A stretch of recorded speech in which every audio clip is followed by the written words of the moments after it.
ada sebuah, oh ya, saya belum menyapa yang online juga ya. Bapak Ibu, di mana kameranya? Oh sini, sorry. Yang saya hormati tentu teman-teman dari RCCI, para pengurus, para tim perumus, tim penjerumus, ada Mbak Kiki yang saya hormati, Mbak Basra, dan juga narasumbernya nih Mas Firza. Ada beberapa kawan juga yang sudah familiar kami ini. Bapak Ibu sekalian sudah hadir juga pada siang hari ini, terima kasih. Kami buka dengan sebuah normalisasi sekarang Mbak Kiki, kalau dibuka pakai pantun itu kurang afdol gitu ya. Cakepnya ya. Apa ya? Belum. Siang-siang enaknya minum es. Ditemani kudapan spesial. Selamat datang di Kemenkes, kita sama-sama belajar soal media sosial. Wah ini meriah nih jadi. Baik Bapak Ibu ya, alhamdulillah kita bisa bersama-sama. Udah nanti ada lagi buat penutup. Nanti saya sambil mikir penutupnya apa gitu, biar ada gongnya gitu ya. Bapak Ibu terima kasih, selamat datang di Kemenkes. Tentu kami sebagai tuan rumah berterima kasih juga kepada teman-teman RCCI yang sudah memilih tempat ini, tapi sepertinya memang tidak seperti rencana awal gitu ya. Mudah-mudahan ini bisa dimaklumi gitu ya. Kalau bicara RCCI Bapak Ibu, sebelum kita bicara soal materi kita hari ini ya, kita rasanya flashback ya Mbak Kiki ya, di Februari 2020. Silakan dicek di absensinya, saya pernah datang ke tempatnya UNICEF di WTC lantai 22 kalau nggak salah Mbak Kiki ya. Itu sebelum diumumkan kasus pertama COVID di Indonesia. Dan sampai saat ini hebatnya RCCI tetap eksis. Wah, luar biasa. Jempol 2, jempol 4. Gitu ya, buat teman-teman RCCI. Bahkan sudah ada Kemenkesnya ya Mbak Kiki ya. 2023 dibikin Kemenkes juga. Tim Pokja, komunikasi risiko dan pelibatan masyarakat. Sekarang sudah berubah dari RCCI plus. Plus-plusnya nanti ada lagi, mungkin setelah ini ada plus-plus banyak lagi. Jadi Bapak Ibu, kami di Kemenkes sebetulnya memang sangat membutuhkan dukungan banyak pihak ya. Tentu pembangunan kesehatan tidak bisa berdiri sendiri, tidak bisa bergerak sendiri, harus inklusif begitu ya, semua harus terlibat. Kita tahu bahwa pemerintahan saat ini banyak sekali programnya. Ada yang namanya Asta Cita, ada program prioritas, ada quick win gitu ya. Di Kemenkes sendiri ada 3. Ada CKG, cek kesehatan gratis, ada penanggulangan TBC, ada peningkatan kapasitas RSUD dari tipe D ke tipe C. Itu yang saat ini menjadi prioritas. Belum lagi program-program lain, ada stunting, imunisasi, apalagi penyakit tidak menular, banyak sekali ya. Nah Bapak Ibu juga pasti dari berbagai macam organisasi, kementerian lembaga, media gitu juga punya program-program juga yang menjadi prioritasnya. Nah oleh karena itu kami tentu butuh dukungannya, kita orkestrasi bareng yang prioritas-prioritas yang bermanfaat buat publik, kita amplifikasi bersama, kita glorifikasi, apalagi ini bulan Agustus ya, tentu ini bulannya HUT-nya negara kita isi ruang-ruang publik dengan informasi-informasi positif supaya masyarakat juga tercerahkan, berubah perilakunya. Nah Bapak Ibu kalau kita perhatikan, ternyata kalau kita kaitkan dengan konten saat ini yang akan kita sebetulnya saya sih melihat bahwa memang kita menyentuh aspek kognitif itu nggak cukup gitu ya. Memberikan manfaat masih kurang gitu ya. Jadi apa dong ya kira-kira yang bisa menyentuh nurani gitu ya, membangun kesadaran, menggerakkan, merubah perilaku itu apa kira-kira? Nah yang kita coba gali hari ini, mudah-mudahan dengan materi kita yang dapatkan hari ini, dengan aspek emosional marketing ini, yang sudah dicontohkan oleh timnya Mas Firza, bisa lebih kualitas konten kita, meningkatkan engagement media sosial kita, dan yang paling penting adalah berdampak masih kita sampaikan kepada masyarakat. Mungkin itu yang saya sampaikan sebagai tuan rumah. Sekali lagi mohon dukungannya Bapak Ibu sekalian, termasuk dengan tim saya yang ada ikut juga hari ini. Mudah-mudahan bisa sampai full 1 hari.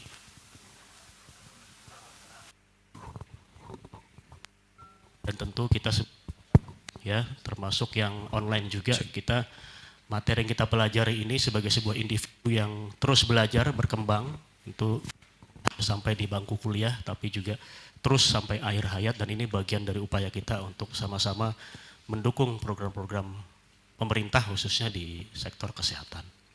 Itu saja dari saya, karena belum siap pantunnya, saya langsung tutup aja dan wassalamualaikum warahmatullahi wabarakatuh. Selamat siang, selamat beraktivitas kembali, semoga bermanfaat. Oke, nggak ada pantunnya Mas? Ulang ya, oke. Jalan-jalan nggak ya, saya nggak punya. Makasih Mas Haji difasilitasi. Nah, oke, Mas, gitu, simbolis. Maaf ya, ini acaranya nggak terlalu resmi ya, Bapak Ibu. Baik, selanjutnya tadi disebut-sebut RCCE, apa itu? Mari kita dengar sambutan kedua dari Ibu Rizky Ika Syafitri selaku Koordinator Kelompok Kerja Komunikasi Risiko dan Pelibatan Masyarakat untuk Program Kesehatan Prioritas, disingkat Pokja RCC. Panjang ya, bahas SK-nya panjang. Silakan Bu Kiki. Oke, Mas, makasih, Mas. Pantunnya, Bu? Oh, siap. Selamat pagi. Selamat siang semuanya. Makan mie ayam pakai sambal. Hokbet. Gak jadi berarti. Teman-teman selamat datang. Terima kasih sudah mendaftar. Kita tuh sampai menolak 20.000 pendaftar lainnya. Mbak Irma tahu kita bohong. Karena ruangannya nggak cukup ya Mas Haji. Tadinya mau di GBK tapi terbatas. Jadi terima kasih teman-teman menyempatkan hadir. Ini workshop yang ditunggu-tunggu. Tahun lalu bulan apa itu kita bikin ya?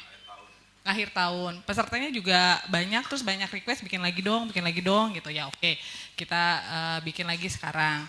Ini semua teman-teman itu dari organisasi yang juga bergabung di Pokja RCCI. Namanya agak susah ya, tapi bisa disunda-sundain jadi RCCE gitu. Boleh juga. Ini kelompok kerja dulu yang Mas Haji bilang ngurusinnya COVID aja, tapi lama-lama berkembang isu kesehatan prioritas, ada stunting, tadi sekarang jadi bantu CKG, lain-lain semuanya. Kerjasama erat sekali sama teman-teman di Kemenkes. Mas Haji, di sini juga ada teman-teman dari kementerian lembaga yang lain ya. Ada dari Bappenas, mana teman-teman dari Bappenas? Nah, ada dari Komdigi. Yang dari Komdigi mana? Oh, halo Mas, selamat datang. Ada yang dari Kemendikbud. Belum datang. BKKBN, ada BKKBN. Selamat datang. Tuh ada juga ini kawan-kawan kita dari TNI. Ya. Tenang, aman. Kita Oh, ini yang terlambat. Lapor dulu. Halo Mbak Dewi, Mbak Resti. Ini ada peserta dari ini juga, dari Universitas Columbia. Jadi kita bikin lagi karena semangatnya gini teman-teman. Satu, kita seringkali dapat banyak pertanyaan. Teman-teman nih banyak yang punya kanal sosial media terus merasa kita udah bikin kok, tapi kok nggak ada apa-apa ya, kok nggak ada perubahan ya gitu. Satu, reach-nya juga susah naik atau engagement-nya gitu-gitu aja. Kita ngalamin juga di RCCI, terus kok nggak berhasil mencapai perubahan yang kita inginkan. Kalau kami di isu kesehatan tuh upaya untuk perubahan perilakunya tuh banyak. Misalnya yang imunisasi. Orang-orang yang nggak mau imunisasi gitu mesti dikasih awareness juga, dimotivasi biar mau. Terus misalnya yang perilaku sehat lainnya, olahraga gitu ya, batasi gula garam, macam-macam. Itu kami juga banyak mengalami hambatan gitu. Perasaan sih udah keren banget ya konten kita, tapi kok kayaknya nggak ada apa-apa gitu. Nah, kita kebetulan di RCCI punya temen dari Pandemic Talk. Siapa yang follow Pandemic Talks di ruangan ini? Wih, mantap. Nah, ini ada Mas Firza. Halo Mas Firza. Nah, boleh panggil Surya Paloh juga karena mirip. Gak boleh ngomong gitu ya? Maaf. Terus ada timnya juga nanti yang akan bantu fasilitasi sesi kita. Jadi nanti akan ada group work, akan ada sama-sama coba-coba bikin gitu ya, latihan, bikin konten yang menarik. Nanti kita lihat hasilnya seperti apa gitu, mudah-mudahan jadi lebih bagus. Pengantar saya itu aja sebenarnya, katanya 10 menit ya, udah belum? Hah? Udah loh. Itu aja. Ada yang belum makan? Udah makan semua ya? Gak apa-apa Mbak, lanjut aja. Yang mau minum kita ada jus. Nanti bayarnya kasirnya di sebelah, di belakang sana. Kalau ada apa-apa bisa kontak panitia. Ini saya mau undang Dok Basra, boleh ya teman-teman sini Basra. Ini yang merasa terganggu di WA, dikirimin macam-macam sama Dok Basra, boleh angkat tangan? Semua ya. Boleh nggak, dia tuh udah 2 hari begadang nyiapin acara ini. Jadi kita mau kasih dia tepuk wow, boleh nggak? Nah, teman-teman tahu tepuk wow nggak? Tahu ya? Beri dia, beri dia, beri dia, beri dia, wow ya. Makasih Dokter Basra. Itu aja dari saya lempar ke siapa ini bolanya? Ke Mas Firza? Oh enggak. Banyak gimmicknya ya. Oke kalau gitu. Bapak Ibu, kita nggak nunggu lama-lama. Kita mulai aja. Terima kasih semuanya. Saya mau ngingetin sedikit, kalau teman-teman mau ke toilet, teman-teman bisa keluar belok kiri di belakang lift. Ya, teman-teman yang mau ke toilet silakan ke sana. Lalu juga teman-teman yang di Zoom, nanti sesi akan berlangsung kurang lebih sesi utama 1 jam. Nanti untuk sesi kelompok teman-teman nanti tidak perlu terlibat yang ada di Zoom. Gitu ya. Nah, tanpa menunggu lama-lama, kita masuk ke sesi utama, tapi bukan saya yang mimpin atau bawa. Yang bawa adalah Mbak Sania. Kita kenalin, kita tepuk tangan dulu buat Mbak Sania. Halo semuanya, Assalamualaikum. Nama saya Shania. Halo untuk teman-teman yang di Zoom. Saya perwakilan dari tim Pandemic Talk Studio yang hari ini akan bekerja sama dengan teman-teman semua untuk membuat konten media sosial. Nah, sebelum kita mulai, bolehkah saya cerita sedikit mungkin tentang Pandemic Talk Studio dan juga tentang RCCI yang sudah berjalan selama beberapa tahun akhir-akhir ini. Lalu juga saya ingin menyampaikan terima kasih kepada Biro Komunikasi Kementerian Kesehatan dan juga rekan-rekan kelompok kerja RCCI yang sudah memfasilitasi dan mengundang teman-teman semua untuk hadir hari ini. Kalau begitu boleh dimulai. Sebagai gambaran umum, yang pertama akan dilakukan memang kita akan masuki group session yang akan dipandu oleh Mas Firza. Oh ya, sudah aman? Oke. Dan juga nanti ada grup workshop yang akan menghasilkan sebuah konten, dan konten-konten yang terbaik dari grup kawan-kawan semua akan dipresentasikan, yang dimana apakah boleh diceritakan sekarang Dok Basra? Yang dimana ada door prize-nya, betul. 3 mobil listrik. Nggak pakai listriknya? Oke. Kalau begitu, mari kita mulai dari sisi perkenalannya. Kami izin mengenalkan Pandemic Talk Studio. Boleh next slide-nya. Jadi, Pandemic Talk Studio ini merupakan bagian dari Pandemic Talk Ecosystem yang berisi media platforms, IP projects, dan juga agencies yang mendukung perubahan perilaku sosial. Di sini mungkin teman-teman sekalian, rekan-rekan, Bapak Ibu sudah mengetahui mengenai Pandemic Talks, sebuah homeless media yang terlahir karena pandemi, namun sekarang berlanjut menjadi media lingkungan sosial dan juga kehidupan masyarakat yang tentunya diinisiasikan oleh Mas Firza Radiani. Lalu ada juga Klelep Hoijia, izin bertanya Pak, salah satu kreatif IP projects terbaru, dan tentunya untuk sesi training hari ini dipandu oleh tim Pandemic Talk Studio. Boleh lanjut. Pandemic Talk sendiri sudah memiliki 760.000 followers per hari ini dan juga 250 juta reach yang pastinya tidak bisa diraih dengan bantuan banyak informasi yang diberikan oleh Kementerian Kesehatan juga. Jadi kami berterima kasih banyak kepada rekan-rekan sekalian yang sudah berkontribusi kepada growth Pandemic Talks.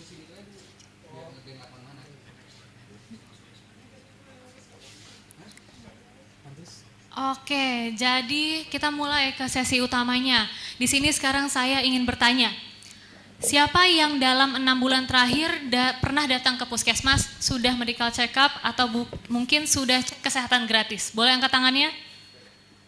Wah, selamat bagi yang sudah, berarti kalian memang benar-benar rakyat Indonesia.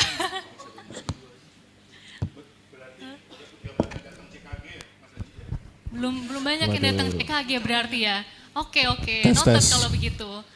Bisa jadi konten selanjutnya. Iya. Boleh lanjut. Bisakah slide bisa ditayangkan di Zoom? Izin ada yang bertanya ya? Slide-nya bisa ditayangkan di Zoom juga nggak ya, Mbak? Oh maaf Ibu, ada kesalahan teknis ya. Akan saya bantu ya. Lagi diurus oleh operatornya untuk ditayangkan. Oke, siap. Nah ini pertanyaan selanjutnya. Siapa yang sempat makan Indomie dalam 2 minggu terakhir? Ngaku, ayo. Kan banyak yang angkat tangan tapi CKG belum. Gimana dong itu? Nah ini adalah salah satu hal yang kita sering diskusikan di Pandemic Talks. Bagaimana merubah perilaku menjadi lebih baik. Maka dari itu saya mengoper mic ini ke Mas Firza untuk masuk ke daging dari penjelasan hari ini supaya kita semua bisa mengajak masyarakat untuk merubah perilakunya menjadi lebih baik. Boleh tepuk tangannya untuk Mas Firza Radiani. Tes, oke. Salam kenal, izin biar cepat. Tadi ada yang kelewat. Nah, di RCCE sendiri, kami membantu Mbak Kiki dan Dok Basra untuk handle sosial media setahun terakhir. Alhamdulillahnya dalam 1 tahun bisa mencapai 11 juta reach. Rata-rata sebulan ada 10 konten lah, semacam itu.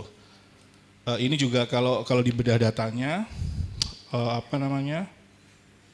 kenaikannya bisa sampai 200% dibandingkan tahun sebelumnya, kira-kira seperti itu. Ini kenapa bisa terjadi? Nanti coba izin kami bedah satu-satu ya. Kalau saya agak kecepatan bisa diperlambat. Ini 3 contoh. Ini top. Kalau teman-teman, Bapak Ibu follow akun RCCE, kalau belum monggo di follow @RCCE_ID ya. Ini 3 contoh model konten yang ternyata paling bagus di akun RCCE. Nomor 1 yang sewaktu ada Mpox itu, ini sampai 2,7 juta reach. Terus ini ada video yang ngebahas bahwa hidup sehat itu sulit, hampir 1 juta. Yang terakhir ini soal resolusi. Oke, izin saya masuk. Ini 2 arah saja ya, enggak 1 arah. Saya izin bertanya, menurut Bapak Ibu saat ini tuh, hari ini ya, per pagi ini, masyarakat Indonesia tuh sedang hidup di realitas yang mana? Apa yang mereka pikirin? Ngomongin kesehatan kah, perselingkuhan kah, atau donatnya pinggan mambo, tahu nggak? Tahu kan? Ya baguslah. Nah, oke. Tapi 1-2 orang ingin tunjuk jari, ingin menebak nggak? Dalam hari ini tuh apa sih yang dipikirkan oleh masyarakat Indonesia? Silakan Bu. Nama Bu, ya. Alamat. Ya, nama saya Titi.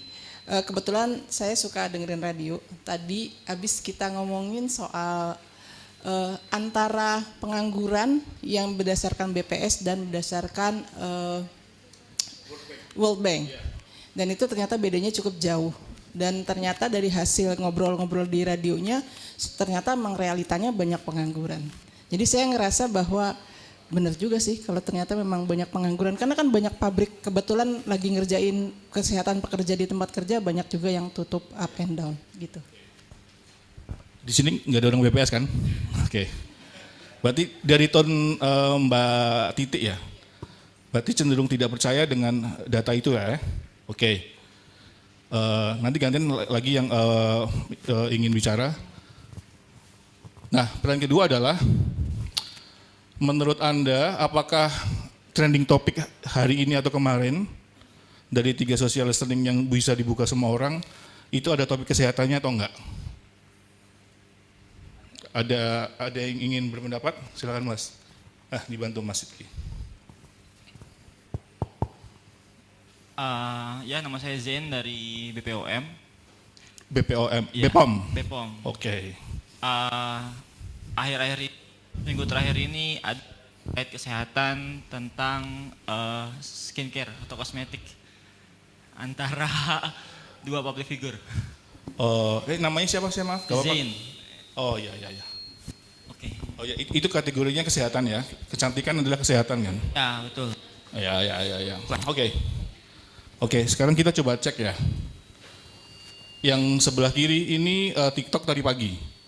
Nomor 1 gempa, terus nomor 2 hilangnya ponsel Arya Danu yang meninggal tersebut.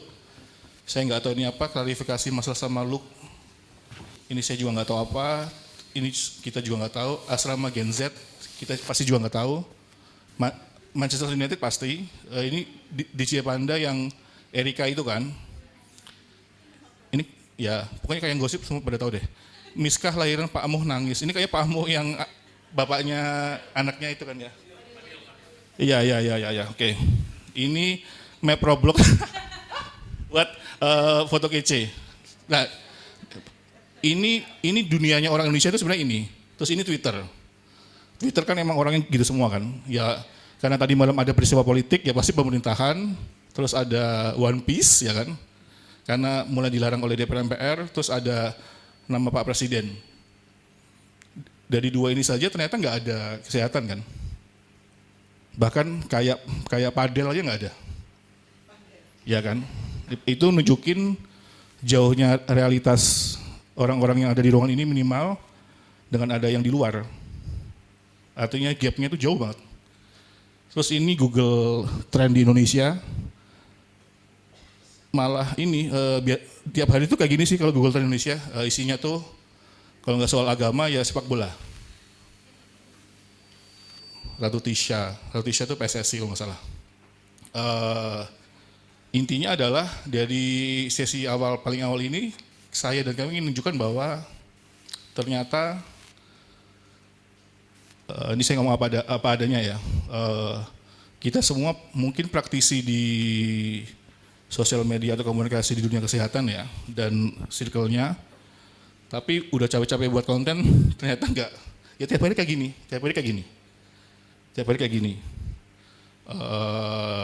Jadi nembus top 10 aja susah. Oke. 3 problem besar di isu kesehatan, tapi spesifik di komunikasi digital ya. Nomor 1 adalah biasnya kita adalah ternyata topik kesehatan itu secara kuantitas tuh masih kalah dengan topik lainnya. Kalau UNICEF, WHO, Kemenkes kan sebenarnya top 3 platform di Indonesia ya. Sudah berpikir kuantitasnya sudah banyak, ternyata belum. Pasti kalah. Nomor 2. Nah, ini pernah kami sampaikan tahun lalu. Jadi kami sudah melakukan social listening ya. Ternyata percakapan topik kesehatan di periode saat pandemi ya, udah dibantu pandemi cuma 2%. Jadi kebayang, udah dibantu pandemi, maaf, udah banyak yang meninggal, kita semua berdarah-darah, ternyata baru 2%. Waktu pandemi itu kita kalah sama gosip politik, sepak bola, pop culture, dan sebagainya. Artinya apa? Apalagi sekarang, nggak ada pandemi, harusnya tambah kecil. Kami nggak melakukan riset lagi, soalnya ya pasti lebih kecil lah. Terus nomor 2, tadi kuantitas, sekarang kualitas. Kualitasnya itu masih terlalu fokus jenis output hard selling. Nanti di sesi awal kita akan coba belajar ngebedain konten hard selling dan konten soft selling. Nah ini langsung nih, sorry. Ini kami screenshot yang ngebuat kebetulan P2 PTM Kemenkes RI. Nah, mungkin buat kita semua ini konten, ya kan? Tapi buat masyarakat, menurut Bapak Ibu apa coba? Poster, slide presentasi, konten sosmed yang akan ditanggapi oleh awam. Nah, jadi saya ingin coba ngajak Bapak Ibu main shifting dulu di sini. Ini ternyata poster, ini ternyata materi presentasi, ini bukan konten. Nah, jenis konten yang seperti ini ini saya bukan berarti menyalahkan ini ya, ini kan bagian dari pembelajaran. Kalau jenis konten seperti ini muncul banyak, makin jauh lah gap antara praktisi komunikasi kesehatan, antara dokter dengan masyarakat yang ngetawain bingan mambo misalkan, ya kan? Kenapa ini bisa disebut poster atau bahkan materi PowerPoint? Karena nggak ada proses konversi yang nanti kami ajarkan di sesi praktek. Ini kalau bahasa sederhananya adalah dari Juknis ini cuma di copy paste saja. Ya, jadi bolehlah kita sambil belajar pelan-pelan. Ini ternyata disebutnya konten hard selling. Ya. Tapi buat kayak gini salah nggak Mas Firza? Enggak. Kalau dipasang di billboard nggak salah. Dipasang di bisnya Kemenkes yang di bawah nggak salah. Dipasang di klinik dokter di rumah sakit yang beneran ini misalkan maaf pasien duduk terus ada X banner nggak apa-apa. Tapi kalau jadi ini dipindahkan ke sosial media, konten ini 99% akan kalah sama algoritma. Oke. Coba next. Yang tadi 2 ya, sekarang nomor 3. Karena poin 1 dan 2, akhirnya ada jarak antara netizen dalam kurung masyarakat dengan konten kesehatan yang kita buat gitu loh. Jadi nomor 3 itu result dari poin 1 dan 2. Oke. Kenapa konten edukasi kesehatan yang kita buat itu tidak berhasil atau tidak maksimal?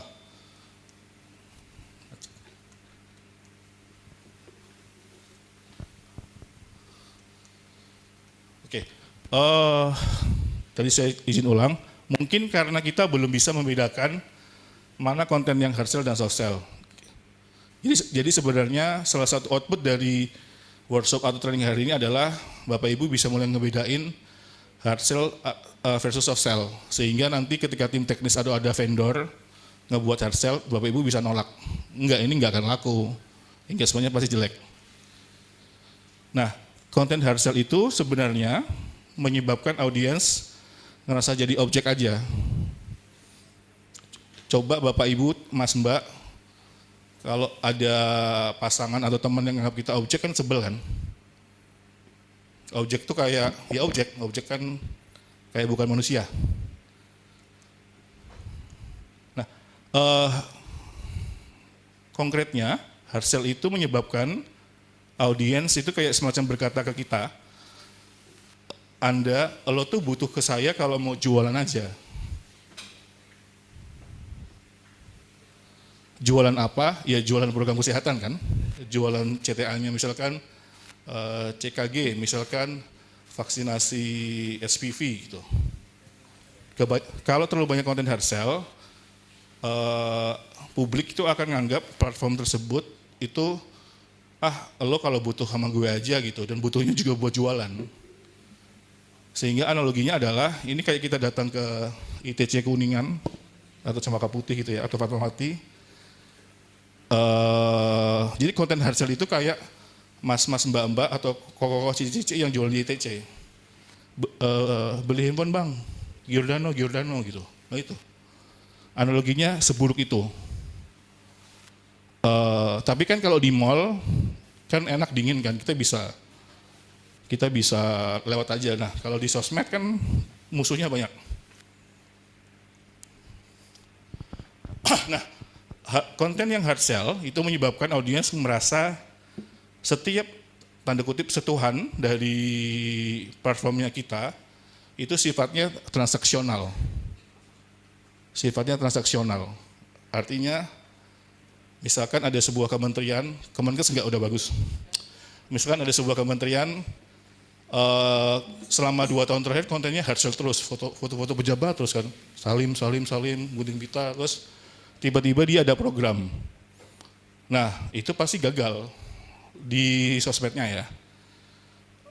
Kenapa? Karena 2 tahun terakhir pengalaman digital dan sentuhan emosionalnya itu hanya berupa transaksional. Makanya makin cepat makin baik, platformnya kita, kementerian atau lembaga atau NGO, sebaiknya ya sosial. Nah, audiens itu sekarang ingin hubungan digital yang setara dan sejajar. Ini kenapa kita sekarang nyaman sama kampanye Gojek, Traveloka, atau kayak Bank Mandiri atau Bank BCA. Karena konsepnya ini, digital yang hubungan emosional digital yang setara dan sejajar. Ini bertolak belakang sama zamannya dulu sewaktu komunikasi pemerintahan, sewaktu zaman Orba itu kan seolah-olah masyarakat kayak ngelihat ke atas kan. Bahasa Jawanya itu apa? Ndanga, saya nggak tahu bahasa Indonesianya apa. Nah kalau sejajar ya sejajar, kayak kita ngobrol sama Gojek, Tokopedia, Shopee itu sejajar tuh. Nah sekarang tuh arah trennya udah mau nggak mau ke sana. Kemenkes sudah berhasil, beberapa lembaga belum berhasil.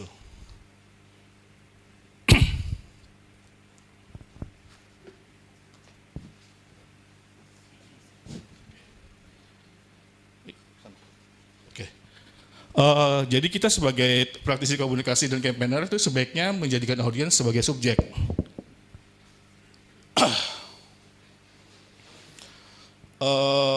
Ini contoh ya.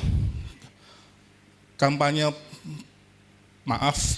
pajak dari Indonesia 10 tahun terakhir itu salah. Kayak siap lapor pajak gitu kan. Masyarakat kayak ngerasa disuruh. Yang benar gimana? Ya gimana pun caranya, bukan di sini juga kita ngebahasnya ya. Masyarakat dilibatkan sebagai subjek. Kenapa sekarang, ini nggak ada orang pajak kan? Kenapa sekarang masyarakat makin antipati sama diksi pajak? Karena kata-kata yang sering muncul dari Ibu Menteri juga sama beberapa dirjen di Kemenkes menyebutkan bahwa ini untuk tolong bantu kami untuk mencapai target pemerintah. Nah itu salah. Itu salah. Sama kayak kadang-kadang kalau di dunia kesehatan, kadang-kadang juknisnya dari sebuah program dari Kemenkes ke Dinkes itu bocor. Jadi kader-kader di lapangan menyebutnya adalah program ini untuk meningkatkan target pemerintah. Nah itu salah. Itu contoh, ini nggak menggeneralisasi ya, tapi yang ketika salah, itu contoh audiens yang sebagai subjek, bukan hubungan yang setara.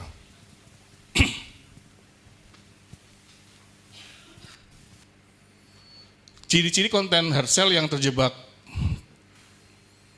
ciri-ciri konten hard sell ya, yang terjebak hard sell di sosial media. Nomor 1, judul dan visual terlalu fokus ke menjual program.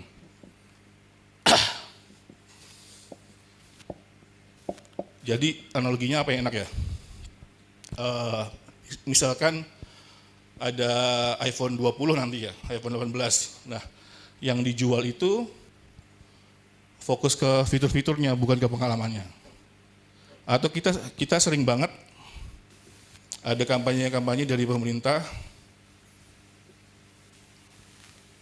yang hashtagnya malah nama programnya, itu salah.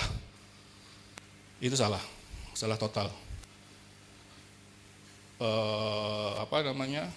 Yang harus dijual adalah benefitnya apa, bukan fitur-fitur dari produk atau programnya. Dan ini juga berlaku buat di industri komersil ya. Nomor 2, ini haram banget nih, selalu pakai call to action yang langsung daftar sekarang, beli hari ini, ayo datang. Sekarang susah nih yang kayak gini buat menang di algoritma. Nomor 3, nggak ada konten yang mengedukasi, menginspirasi atau membangun emosi.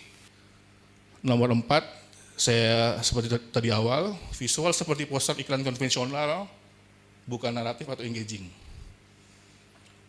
Nomor 5, nggak ada storytelling tentang pengguna. Pokoknya kami itu bagusnya di A, B, C, D, E. Ayo datang, ayo datang, ayo datang. Ayo vaksinasi, ayo imunisasi, ayo ke rumah sakit ini, ayo ke klinik ini. Itu mungkin bisa menang di algoritma paling 3-6 bulan awal aja, habis itu pasti ngos-ngosan. Nomor 6 repetitif, semua postingan terasa jualan lagi. Ini contoh ya di Pandemic Talks. Ini kita kan 2 tahun terakhir ada isu polusi udara kan. Ini data asli dari startup namanya Nafas, seperti ini nih. Jadi waktu itu di November 2003, ternyata dari risetnya Nafas, orang-orang Bintaro dan BSD itu sehari itu pasif menghisap asap rokok seperti 107 batang rokok. Nah ini kan data asli kan, tapi likes-nya itu jelek banget. Ya, soalnya kayak gini visualnya, siapa yang membaca detail gini? Nah, 2 tahun terakhir itu ada riset juga, semakin besar, ini saya agak loncat ya, semakin besar font size-nya, semakin algoritmanya akan membantu memenangkan konten kita. Kenapa? Attention span tambah tinggi, ada brain rot.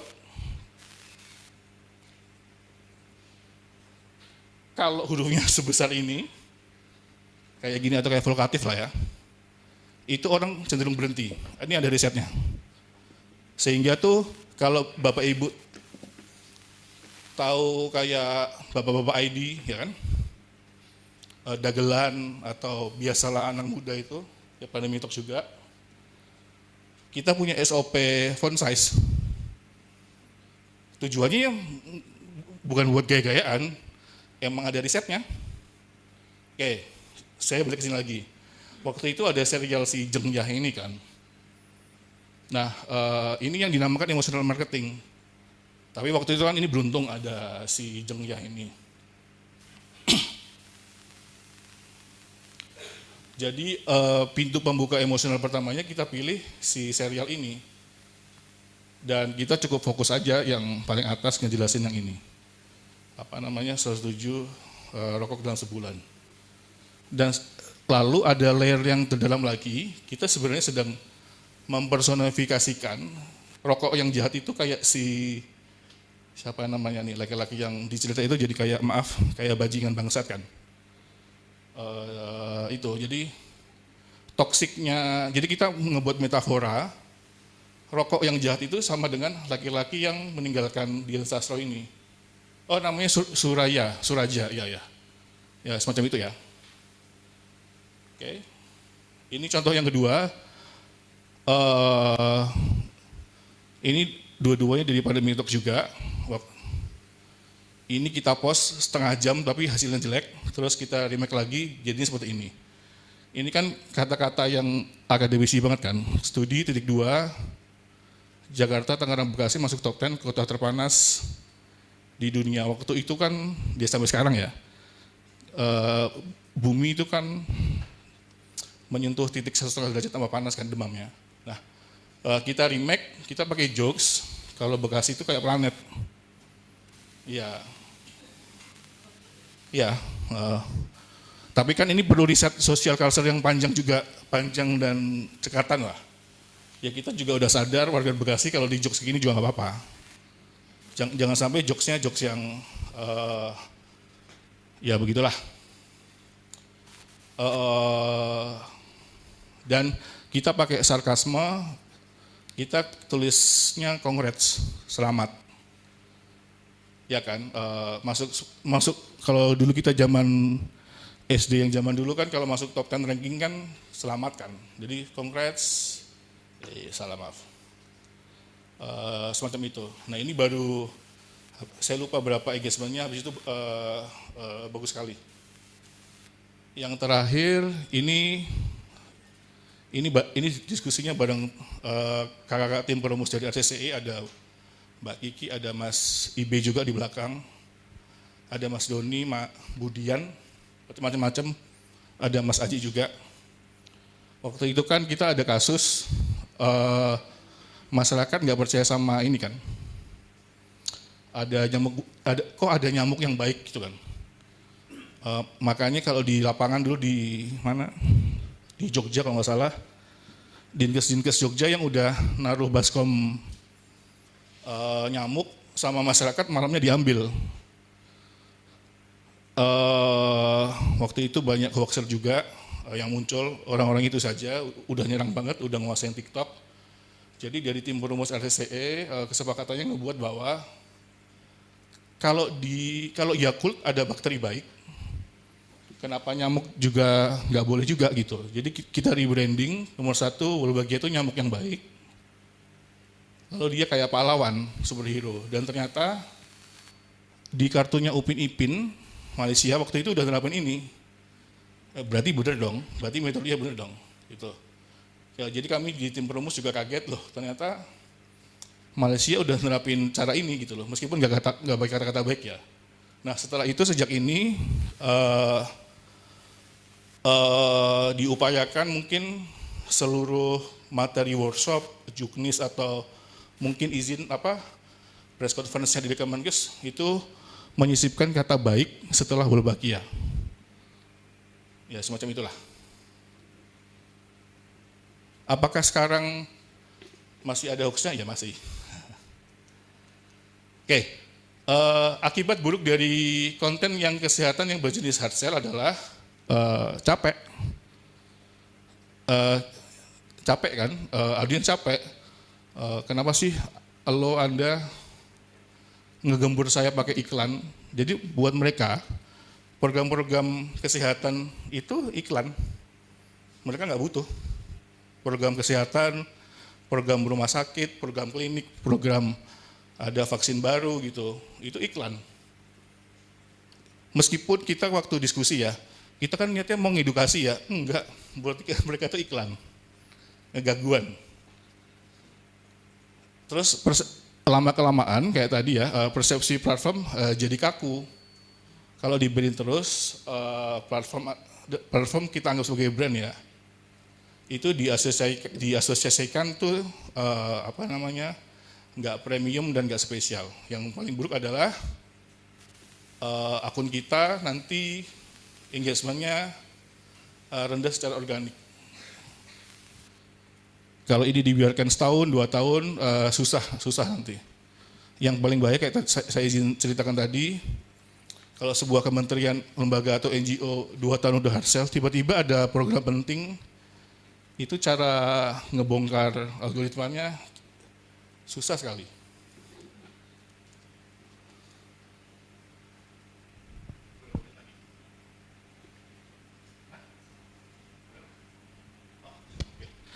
Ini framework membuat konten, tadi teori, ini teori juga, tapi udah mulai ada metodenya. Framework membuat konten kesehatan soft sell dengan metode storytelling dan emotional marketing. Oke, saya izin coba, jadi gini, disclaimer dulu, Bapak Ibu setelah keluar sore ini nggak langsung jago juga, nggak mungkin kan, iya nanti jangan, ya gitulah, saya takut ekspektasinya salah. Jadi paling nggak itu ada spektrum pemikiran baru, nanti bisa dialog diskusi sama tim, sama atasan supervisor atau vendor-vendornya. Ketika vendornya ngebuat hard sell, enggak nih katanya Mas Firza, gitulah. Oke, ini piramida yang benar dan terbalik. Yang benar adalah, bukan yang benar, ini nggak ada yang benar, nggak ada yang salah ya. Piramida yang menghadap ke atas, ini cara berpikir profesor, doktor, akademisi, pendidik. Dan cara berpikir ini persis ketika mereka ngebuat jurnal, skripsi, atau tesis.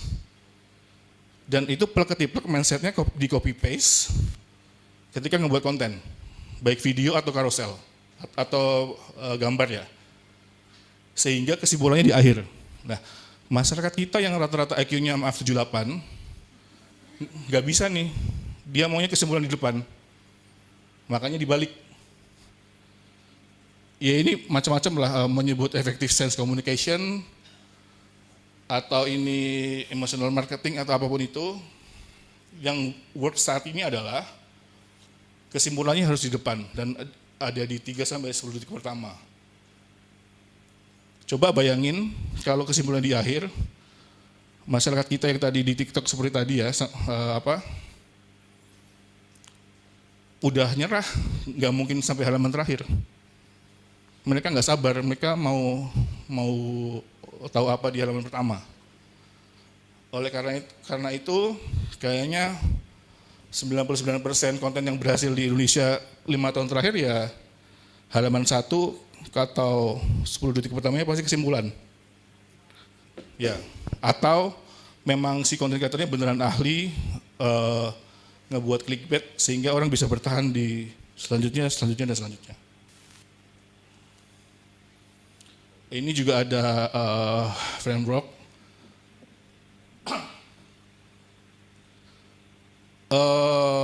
namanya hard storytelling framework ya. Ada 4 pilar, kita buat lingkaran, ada communication, narasi, visual design, sama science and data research gitu. Yang biasa dilakukan oleh praktisi komunikasi kesehatan yang masih mindsetnya hard sell itu sebenarnya cuma 1/4. Jadi ada data dikomunikasikan. Belum mempertimbangkan narasi, visual design. Di narasi ini ada, ini kita bisa bootcamp seminggu nih, ada storyline, ada point of view, ada persona, ada brand of voice dan sebagainya. Oke, next, nanti bisa dilihat. Kalau secara singkat sih gini doang, ya contoh nih, apa sih storytelling yang tepat caranya? Tapi ini jangan digeneralisasi ya, ini intisari aja nih. Jadi posisikan kita personanya sebagai teman yang baik, yang setara, yang equal, bahkan kita harus nahan biar kita nggak kelihatan pinter. Ya.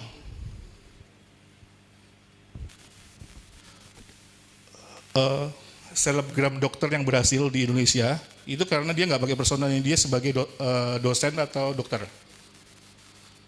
Dia personanya sebagai teman. Ya contohnya kayak Dokter Tirta, Dokter Diksa, lalu ada Dokning juga.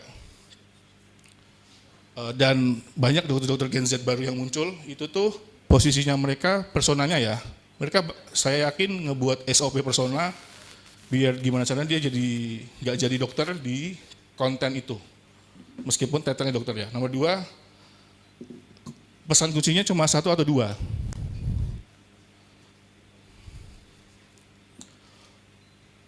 Kesalahan terbesar lagi adalah satu konten itu biasanya kan kalau ada atasan yang memang mindsetnya akademisi banget kan, enggak ini kurang banyak nih pesannya, kurang banyak gitu. Nah itu jangan. Sebaiknya satu konten itu maksimal, kalau boleh 1, maksimal 2. Nah pertanyaannya adalah, tapi kan kita ada 5 pesan kunci mas, ya jadi 5 konten. Jangan tumpuk 1, kalau tumpuk 1 namanya skripsi, namanya jurnal, namanya presentasi ke bos. Nah itu teman-teman harus kuat-kuatan sama atasan. Kalau enggak, kalah nanti. Kalahnya bukan kalah sama bos ya, kalahnya itu kalah di resultnya nanti. Nomor 3, remove complex words dan gantikan kata-kata yang sulit itu dengan kata-kata yang lebih sederhana dipahami oleh orang Indonesia. Yang keempat, ini penting banget. Kalau mindsetnya dosen, pendidik, pasti datanya 75%. Masukin data. Nah ini enggak, justru dibalik. 75% itu cerita, pilih aja cerita apapun, terus datanya cuma 20%. Ini kalau mau dibuat pie chart kayak gini. Nomor 5, pilih cerita yang cocok atau POV yang cocok. Tadi kan contohnya kayak Planet Bekasi sama Jengiyah atau yang berbahagia tadi ya. Pilih cerita yang cocok, dimasukin ke yang 75%. Nomor 6, story yang dibuat itu harus ada koneksinya. Melibatkan audiens menjadi pahlawan atau subjek, bahwa dia bisa menyelesaikan masalah yang kita tawarkan. Oke. Ini ini titipan dari Mbak Kiki. Sebenarnya rahasianya RCCI apa? Ini rumusnya ini. Nanti kami jual bukunya 1 juta ya Mbak Kiki. Enggak gratis. Jadi resepnya sebenarnya sederhana, validasi emosi, dijadikan teman, diajak perubahan perilaku. Tentu saja mempertimbangkan risk komunikasi di kesehatan ya. Nanti kita balik sana lagi. Jadi dengan yang kayak tadi itu engagement-nya bisa naik 30% sampai 100%. Oke. Objektif dari konten sosmed RCCI kan ada 2. Nomor 1, apa deh bahasa saya lupa. Soal GGL. GGL apa? Garam, gula, lemak. Nomor 2, ajakan buat bergerak.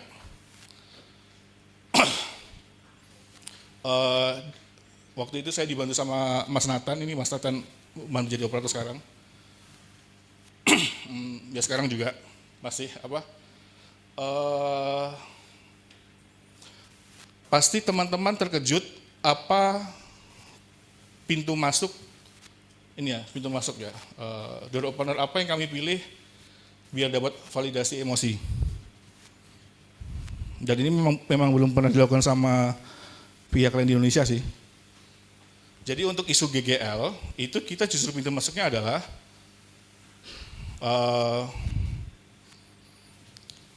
nolak makanan yang enak dan jahat itu susah.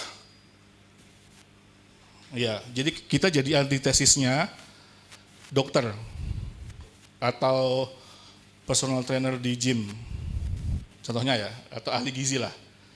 Karena kalau kami bilang riset atau premis atau tesis itu jangan dibayangin kayak di UI gitu ya, enggak. Ini riset marketing aja, tapi kaidahnya kaidah marketing lah. Jadi riset yang kami lakukan adalah itu 1,5 tahun lalu ya.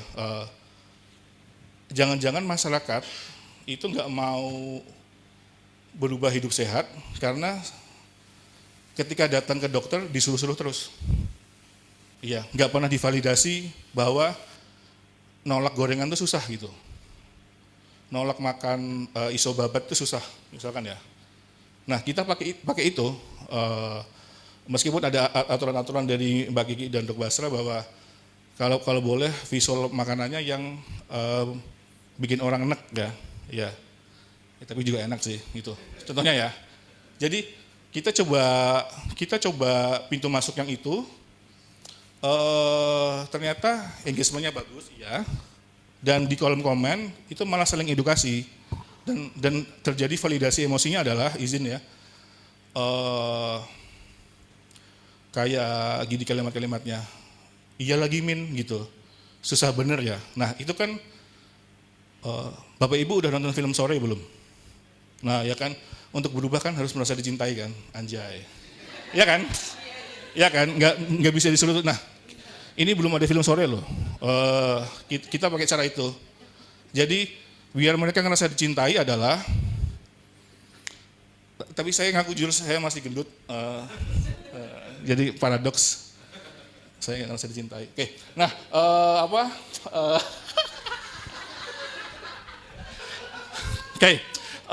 validasi ini ya tadi karena kontennya RCCI di topik garam gula lemak adalah embracing, menerima bahwa nolak martabak jam 10 malam itu susah, atau makan Indomie itu nanti malam kita capek kan, macet pulang jam 10 malam pesen martabak itu susah kan. Nah kita validasi itu. Nah ternyata di kolom komentar malah tervalidasi, iya bener lagi Min, kok kamu bisa ngerti yang aku pikirin sih, yang aku rasakan gitu. Dan akhirnya malah terjadi saling edukasi, bukan ribut ya di kolom komen, jadi akhirnya diskusi terus dan seterusnya. Dan paling penting adalah si platform RCCI-nya tuh dianggap sebagai teman, nggak dianggap sebagai akunnya Kemenkes atau UNICEF gitu.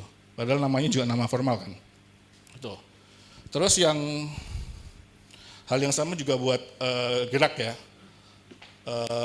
Kita validasi kalau semacam hidup sehat itu susah via olahraga.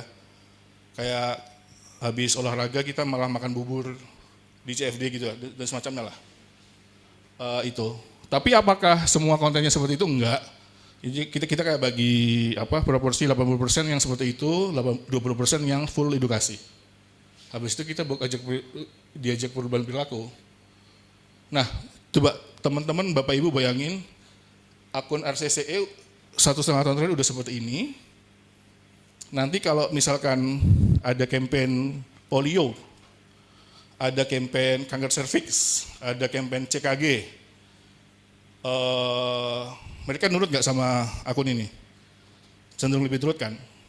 Nah, yang CKG kemarin, kita pakai metode baru malah. Kita coba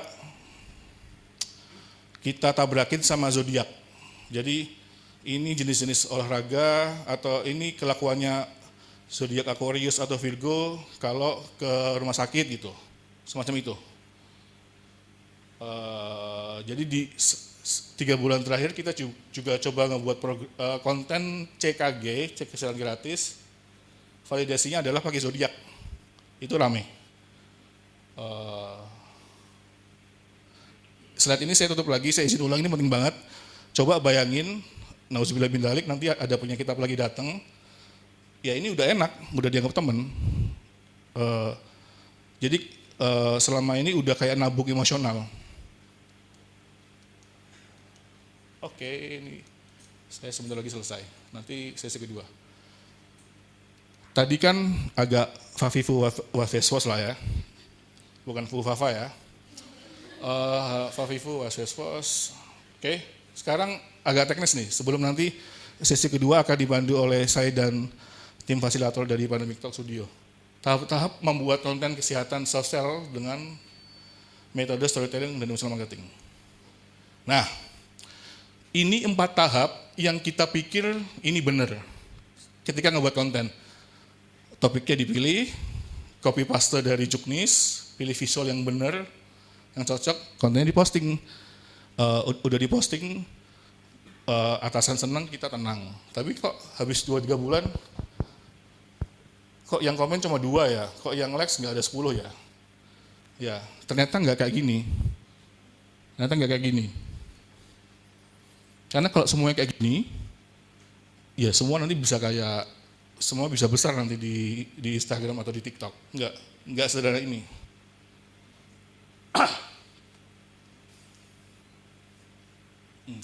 Oke, ini saya ajak nih, yakin hanya ada 4 langkah ini, jangan-jangan sebenarnya ada puluhan langkah yang nggak terlihat selama ini. Jangan kaget ya. Mana tadi? Dah, jedar. Ini juga udah coba kita simplify nih.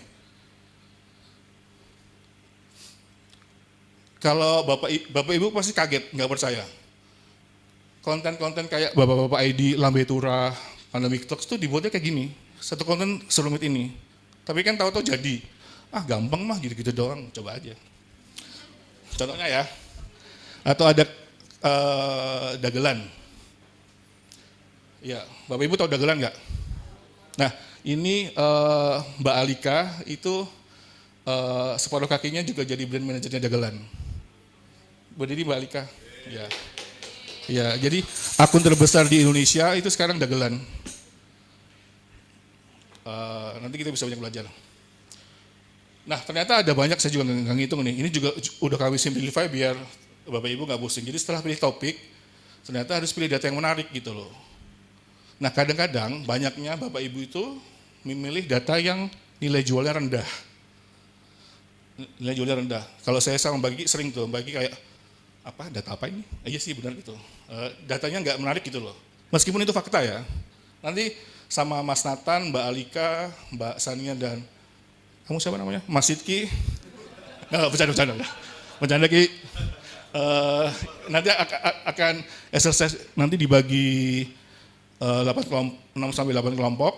Nanti beneran belajar, ini data yang nggak seksi, nggak boleh ngomong gitu saya. Data yang tidak menarik dan menarik, meskipun itu fakta ya. Nomor 2, pilih pesan kunci maksimal. Terus ini oke lah. Terus tadi ada 72% dosen data. Setelah di Juknis kita kopas, kita konversi jadi tulisan yang menarik. Habis itu kita masukkan emosi, kita ada persona sebagai teman, terus kalau udah jadi nanti kita tentuin judul di setiap halaman, bahkan mungkin coba kita buat SOP ya, misalnya nanti maksimal 1 lembar itu 40 kata. Dan ini juga bisa berlaku buat video ya, bukan cuma buat karosel ya. Karena basicnya sebenarnya sama aja ilmunya. Terus ini ada hilangkan dan ganti kata-kata yang sulit bagi orang awam, pilih visual content dan posting content. Nanti Bapak Ibu bisa lihat langsung. Bisa dapat materi ini, nggak usah difoto. Yang saya aja difoto. Nah,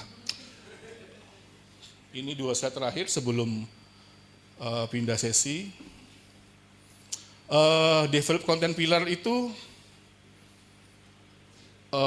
juga berdasarkan bermacam-macam jenis emosinya. Semakin banyak jenis emosi yang di delivery, maka akun platform kesehatan kita akan makin tampak seperti apa? Seperti manusia.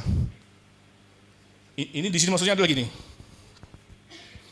Kalau ada satu konten yang emosinya, ada satu platform atau artis apapun itu ya di sosmed yang emosinya cuma satu, marah-marah doang atau mengemis doang,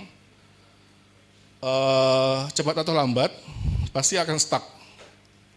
Karena makin kesini itu trennya adalah si platform atau orang tersebut dia bisa deliver cerita dalam kurung emosi yang lainnya apa lagi. Kayak Kemenkes sudah berhasil lepas dari jurang itu, karena udah berhasil serius, lucu gitu atau macam-macam lah. Nah sebaliknya kalau hanya ada satu jenis emosi yang rutin di-deliver ke publik cepat lambat, ya akan stuck tadi. Oke. Ada sisa waktu nggak buat Q&A? Oke, ya. Atau 1-2 pertanyaan deh. Ini sesi teorinya udah selesai karena habis ini udah masuk sesi praktek. Mbak Titik lagi, ada yang lain nggak? Ya, Sidki itu. Ya, selamat siang. Ya belum menjelang sore. Aku mau nanya terkait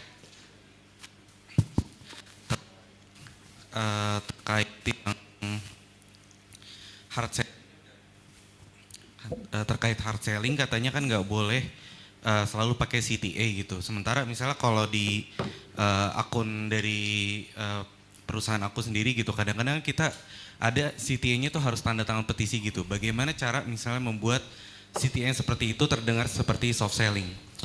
Perusahaannya apa Mas kalau boleh tahu? Cisdi. Oh ya, siap. Oh, Cisdi Budiah, oke. Betul. Ini spesifik buat konten petisi ya?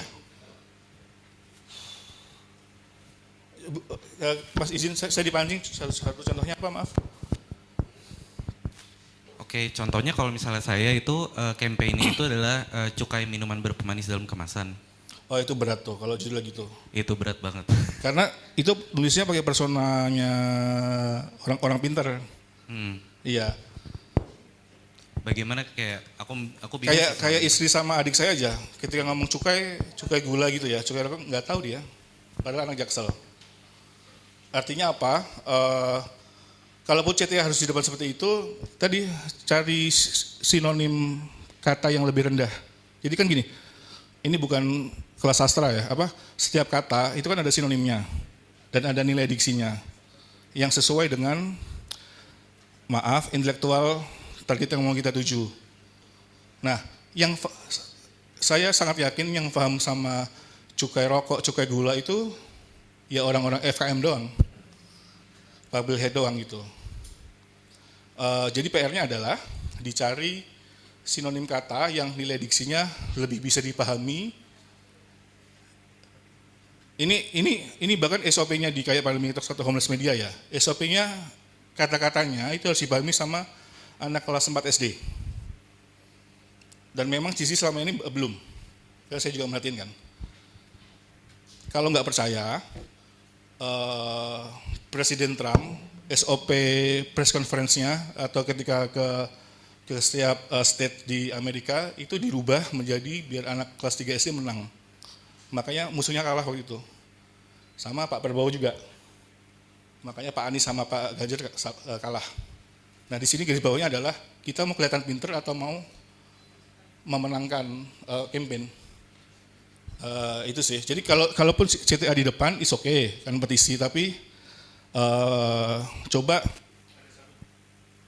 ada satu proses tes. Ada satu proses konversi headline atau copywriting biar seolah-olah anak kelas 4 SD ngerti. Kalau belum, ya berarti itu campaign buat orang intelektual aja. Nah, memang itu jadi bias intelektual buat kita semua. Saya juga pasti ada. Ada lagi?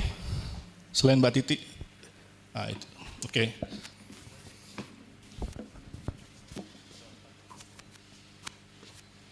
Tes. Oke. Terima kasih. Nama saya Liska dari PKBI. Mas Firza, mungkin ada 2 pertanyaan, boleh ya? Ya. Pertama, tadi kan ngejelasin harus berbagai emosi tuh Mas.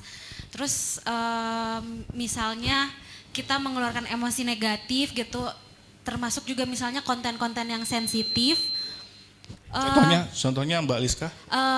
Misalnya kalau organisasi saya ini kan pemenuhan buat hak-hak teman-teman transpuan misalnya gitu ya. Nah itu kalau misalnya kita buat konten, sebenarnya yang ditakutin sama organisasi kita adalah misalnya nanti kolom komennya jadi negatif gitu misalnya gitu kan, jadi dicela gitu. Nah terus Daripada nggak ada conversation, nggak apa-apa sih. nah terus biasanya yang terhalang juga adalah misalnya kayak pimpinan atau boardnya tuh kayak itu nanti malah memicu reaksi publik dan sebagainya gitu. Nah itu bagaimana kita menghandle-nya gitu Mas? Atau memang kayaknya mereka harus dikasih tahu materi ini kali. Kayaknya itu deh, Mbak Liska. Terus yang kedua Mas, sejauh ini kita banyaknya info-info terkait humas gitu ya, maksudnya kayak ngasih tahu kita lagi ada kegiatan A, B, C di sini gitu. Nah itu tuh apakah kita bisa juga membuat jadi kayak storytelling gini, karena kalau tadi kan contoh-contohnya adalah untuk edukasi gitu. Ya. Atau itu beda konteks. Terima kasih. Oke. Yang pertama topiknya apa, maaf Mbak Liska? Topik sensitif misalnya isunya transpuan. Oh, iya. Thank you. Kalau topik sensitif itu pilihan emosinya kan nggak banyak kan. Tapi yang kalau saya boleh kasih saran, emosinya jangan, persona dan emosinya jangan yang edgy gitu. Edgy itu maksudnya jangan pakai persona aktivis malah. Gitu. Jadi gimana caranya persona dan copywritingnya itu malah ngebuat orang nganggap kelompok ini tuh minoritas yang butuh empati. Bukan kita maksa publik buat mencintai kelompok ini. Nah itu yang sering terjadi. Benar ya Bang Ki ya? Ya kan, jadi kayak sore tadi kan, kita nggak bisa tiba-tiba maksa orang lain buat cinta terhadap sebuah topik kan. Dulu Mbak Liska cinta nggak sama suaminya? Nah gitulah. Ya kebetulan saya kenal sama Mbak Liska. Oke, intinya gitu ya. Jadi saya bilang apa tadi? Gini, downs-nya adalah jangan maksain publik untuk langsung paham sama isu ini. Terus nomor 2, jangan memaksa publik buat langsung cinta ke ini gitu. Dimulai pelan-pelan aja dulu hashtagnya. Biar simpati sama empati dulu. Misalkan pasti ada banyak data atau fakta kalau kelompok ini, minoritas ini misalkan nggak dapat layanan kesehatan sehingga ABCDE. Nah itu lebih menggugah tuh. Instead of langsung ngebuat jarak sama publik bahwa ini salah publik, ini salah pemerintah gitu. Ini salah siapa gitu. Nah itu mungkin itu nggak apa-apa, tapi kalau itu semuanya nanti jadi personanya aktivis gitu. Makanya sekarang teman-teman aktivis juga pusing kan, gimana caranya ngerangkul masyarakat. Ya gimana nggak pusing, mereka marah-marah terus. Ya kan, harusnya diajak guyon dong, atau diajak empati. Nomor 2 adalah tadi, pertanyaan. Oh iya, itu kayaknya ini sih lebih baik pakai konten video sih. Iya, konten video, terus ini tren 1-2 tahun terakhir ya, namanya raw authentic. Ya, jadi jangan pakai kamera yang bagus, pakai Android lebih baik. Iya, jangan pakai iPhone terbaru. Jadi makin glitch itu makin terpercaya. Dan hilangkan logo-logo yang banyak itu. Misalkan apalah gitu loh, LBH atau apa gitu kan. Itu dihilangkan. Kalau itu kepaksa banget ada di 2 titik terakhir. Makin jelek konten, makin orang percaya bahwa ini genuine. Makanya banyak kementerian lembaga yang juga akhirnya ngos-ngosan sekarang. Tapi kan justru malah bagus ya, nge-cut cost vendornya biar lebih murah misalkan ya. Ya gitu, pakai iPhone boleh, tapi ngeditnya jangan bagus-bagus. Dan sekarang trennya juga warna-warna glossy kayak gini udah nggak laku. Iya, warna-warna. Coba ngebuat font type-nya kayak font type ngebuat meme gitu loh. Yang kasar aja. Nah, tapi saya nggak mau jawab pertanyaan. Jadi intinya harus pakai video. Terus itu kayak event di mana Mbak Liska, maaf? Oh iya, ya. Iya. Kalau boleh sekarang trennya 2 tahun terakhir juga kita harus kalau di TikTok ya atau di Reels ya, kita harus ngedidik orang untuk tetap setia tanda kutip sama satu sudut ruang aja. Ngerti nggak? Kayak kontennya Tenyu di Atair tahu? Oke, kayak kontennya Nasi Boda Pelangi tahu nggak? Nah, itu kan Mbak kasirnya, Mbak foundernya kan sudut kameranya sama terus kan. Nah, itu harus sama terus. Kenapa? Karena sama kayak semua konten kreator di TikTok tuh. Ada yang duduk, yang lo kok bisa, yang macam-macam tuh lah. Itu kan sebenarnya sejak awal mereka ngedidik publik untuk mempelajari universe di belakangnya konsisten terus. Ya, jadi usahakan itu. Semoga berhasil sih. Tapi gini, video itu another big game lagi. Karena kayak TikTokers Indonesia itu ada data, mereka butuh 14-15 model konten bisa sampai di titik ini. Kecuali kayak Timothy Ronald yang rage bait namanya, yang ngundang orang marah-marah gitu. Tapi kalau emang nggak pakai cara itu, mereka cenderung butuh 14-15 model konten. Coba bayangin. Itu kalau akademisi sebutnya riset. Dia butuh riset gimana nemuin 10-15 konten baru bisa nge-crack algoritma. Gitu sih. Oke, sudah. Ini break dulu atau langsung? Langsung ya? Oke. Saya izin, tapi saya masih di sini. Selanjutnya akan dipimpin oleh, izin saya perkenalkan, ini ada Mbak Alika, Mbak Sania, Mbak Alika yang tadi dagelan itu. Terus ini ada Mas Nathan, di belakang ada Mas Sidki. Izin mic-nya saya pindahkan ke kakak ini. Oke, terima kasih banyak Mas Firza. Teman-teman semua gimana kesan dan pesannya setelah ngomongin sore dan juga segala macam intrik sore yang ternyata bisa jadi darah daging dari sebuah konten. Nah, ini masih ada teman-teman yang di Zoom, mohon maaf teman-teman yang Zoom, Bapak Ibu sekalian, kita akan memulai sesi offline, maka dari itu terima kasih sudah mengikuti Zoom kami dan kami izin untuk menutup sesi Zoom-nya, sesi online resmi ditutup ya, tolong dibantu kakak operator, terima kasih. Dan selanjutnya Bapak dan Ibu sekalian,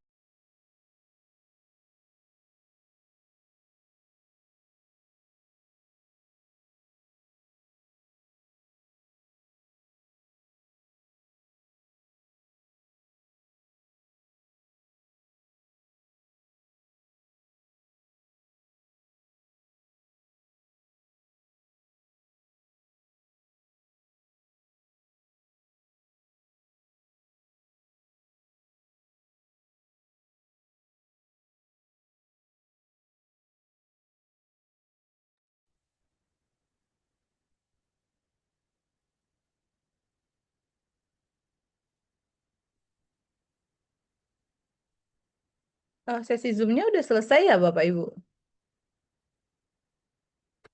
Iya Mbak Ipit, sesi Zoom